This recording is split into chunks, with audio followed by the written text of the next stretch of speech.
সবাইকে স্বাগতম। আমি আজ বানাতে চলেছি চিলি চিকেন। তো চলুন কিভাবে বানাচ্ছি সেটা দেখা যাক। তো আমি আগে থেকে এখানে মাংস কেটে রেখেছি। মাংসের পিসগুলো একটু ছোট ছোট করে কাটা হয়ে, এই মাংসের মধ্যে আমি অল্প অল্প করে সব কিছু দিয়ে দেবো।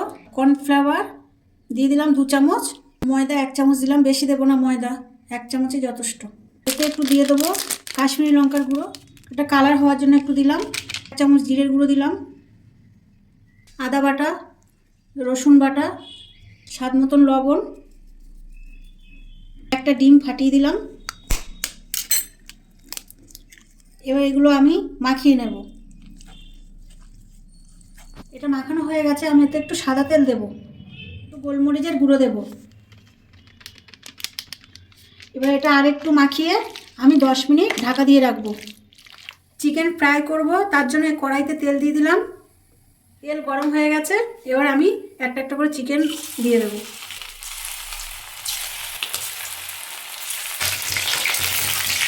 চিকেনের জন্য এখানে আমি কর্নফ্লাওয়ার একটু গুলে রাখবো, বেশি দেবো না, 1 চামচ কর্নফ্লাওয়ার দিলাম। জল দিয়ে দেবো।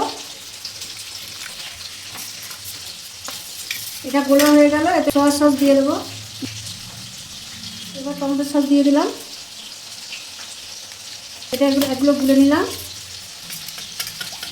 চিকেনগুলো ভাজা হয়ে গেছে, আমি তুলে নেব। খুব বেশি ভাজবে না, খুব বেশি ভাজলে ছিবড়ে হয়ে যাবে, তখন কিন্তু খেতে ভালো লাগবে না। এটা হয়ে গেছে, এই দেখুন, এইভাবে এগুলো ভাজতে হবে। এর থেকে বেশি ভাজলে তখন চিকেনগুলো ছিবড়ে হয়ে যাবে। চিকেনটা আমার এখানে ভাজা হয়ে গেছে।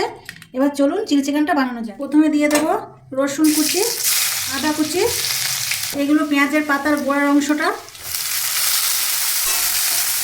লঙ্কা কুচি, এগুলো আমি একটু ভেজে নিয়েছি, খুব বেশি লাল করে ভাজার দরকার নেই। দিয়ে দেবো ক্যাপসিকাম, পেঁয়াজ দিয়ে দিলাম, নেড়ে নেব, খুব বেশি ভাজবো না। তো এগুলো আমার ভাজা হয়ে গেছে, এবার এটা আমি দিয়ে দেবো চিকেনগুলো। এবার এটা আমি দিয়ে দেবো একটা গ্রেভি, এটা দিয়ে দেবো। সামান্য একটু জল দেবো এতে।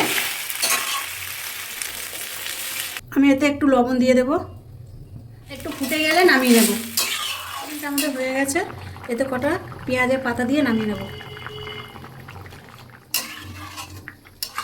এই চিলি চিকেন আমাদের হয়ে গেছে, কালারটা কি সুন্দর এসছে দেখুন।